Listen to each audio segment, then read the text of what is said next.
Republicans are preparing to rebuke 45 on his pullout of Syria. Congressional Republicans appear poised to hand 45 a stinging rebuke of his Turkey and Syria policy when lawmakers return to Washington this week. The GOP lawmakers are furious over 45's decision to withdraw troops to make way for Turkish offensive Kurdish allies, are preparing legislation that would force the administration to impose sanctions on Turkey. Treasury Secretary inbred Steve Mnuchin announced Friday that 45 would sign an executive order giving the Treasury Department very significant new sanctions authorities against Turkey, but it's unclear whether the move will be enough to placate the Republicans on Capitol Hill.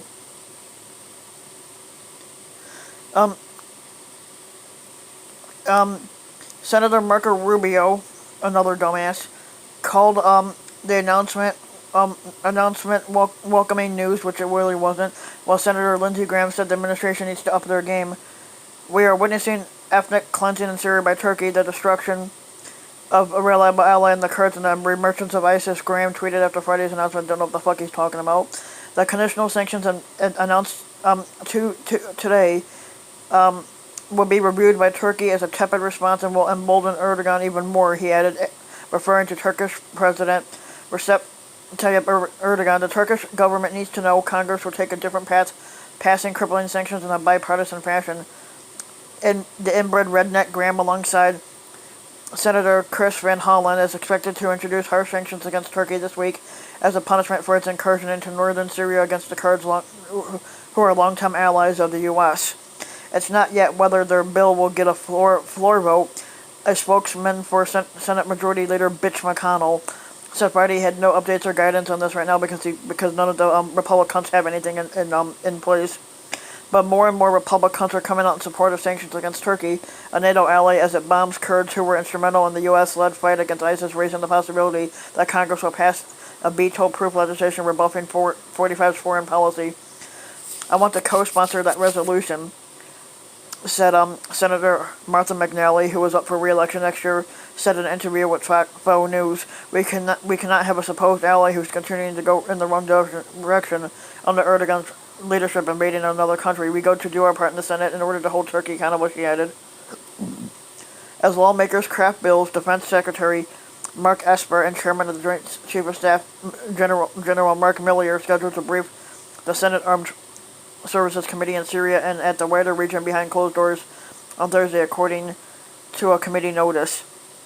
Republicans are fuming after 45 decided to withdraw U.S. troops from northeast Syria, paving the way for Erdogan to move forward with the long-threaded offensive against Syrian Kurdish forces. Ankara considers the Syrian Kurds terrorists connected with the Turkish Kurdish insurgency, but the United States partnered with the Kurds in the fight against ISIS and relied on them to do the most dangerous ground fighting.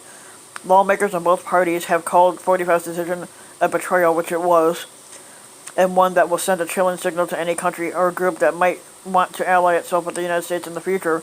They have also expressed concern that ISIS will take advantage of the chaos to escape from Kurdish-guarded prisons and regroup.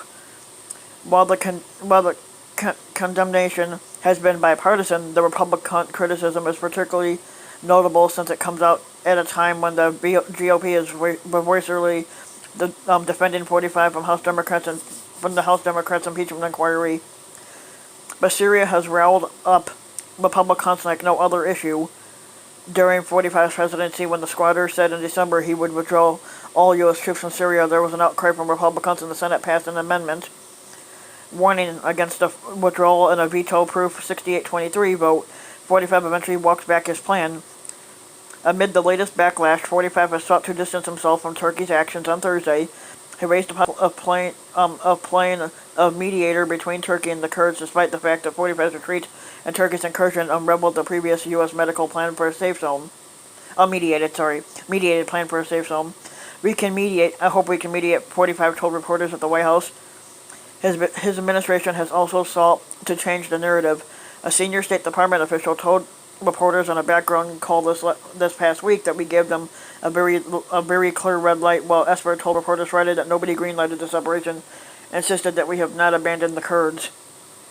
While 45 approved expanding Treasury Department's authority to slap sanctions on Turkey, he declined later on the day, Friday, to specify what would prompt him to follow through with the sanctions threat. Congress may not give him any choice. Syria Syria-related legislation was not included in guidance from McConnell's office about what will be taken up on the Senate floor this week, but Van Hollen has said he and the dumbass Graham plan to introduce their bill as soon as Congress returns from recess and will push for an immediate vote. The dumbass Graham Van Hollen bill would sanction any U.S. assets of high-ranking Turkish officials, including Erdogan, until the 45 administration certifies to Congress that Turkey has withdrawn from Syria. It would also place visa restrictions on Turkish leaders, sanction any foreign person supporting the Turkish military, and ensure the previously congressionally mandated sanctions for Turkey's purchase of a Russian missile defense system to go into effect. During an interview this past week with home state radio station KBOI, Senate Foreign Relations Committee Chairman Jim Risch said there is a growing feeling in the Congress that we ought to sanction Turkey. The most important question I think on the table right now is do we take a move against Turkey based on economic sanctions? Risch has not said whether he will support the dumbass Graham Van Hollen bill, and the spokesperson told the Hill Friday he did not have an update on Risch's stance. Senator Susan Collins, who is up for re-election next year, told reporters in Maine she supports sanctions against Turkey. I think sanctions are a good idea, she said. I worry whether they'll be effective at this point in stopping the Turks from the slaughter of our allies. I vehemently disagree with the squatters' decision.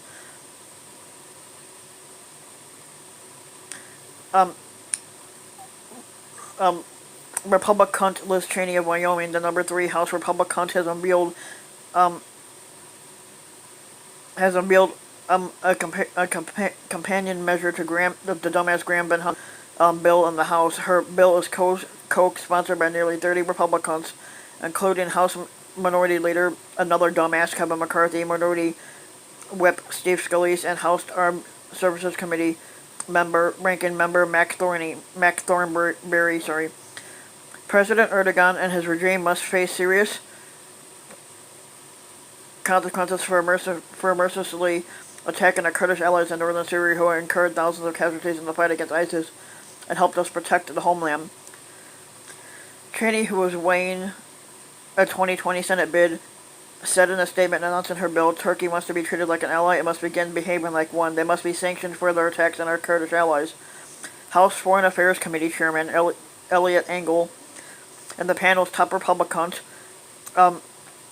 Michael McCall of Texas, who released a sanctions bill Friday that targets Turkish leaders involved in the Syria operation, as well as banks involved in Turkey's defense sector. The measure would also prohibit arms sales to Turkey and sanction Ankara over its purchase of the Russian missile defense system. The sanctions would apply until 45 certifies to Congress that Turkey has halted its Syria offensive. A separate bipartisan resolution released by Engel on Friday includes language saying the Kurds fought courageously with the United States against ISIS and that the withdrawal from northeast Syria is beneficial to adversaries like Syria, Iran, and Russia. The 4-page resolution says the House opposes the decision to end certain United States efforts to prevent Turkey's offensive. It also calls on Erdogan to immediately cease the operation, says the United States should continue supporting the Kurds, and calls for the U.S. to work to ensure that the Turkish military acts with restraint. In a letter to House Democrats on Friday, Hoyer said it is possible the chamber will take up Syria legislation during this work period. Both parties are outraged by the squatters' reckless and dangerous decision to withdraw U.S. troops from northern Syria and abandon our Kurdish allies, Hoyer wrote. It's shameful that the squatter has betrayed a reliable ally and is enabling the return of ISIS and is putting our nation and other allies, including Europe and Israel, at risk. As Turkish forces push deeper into Syria and the Kurdish death toll rises, Congress out to respond to this.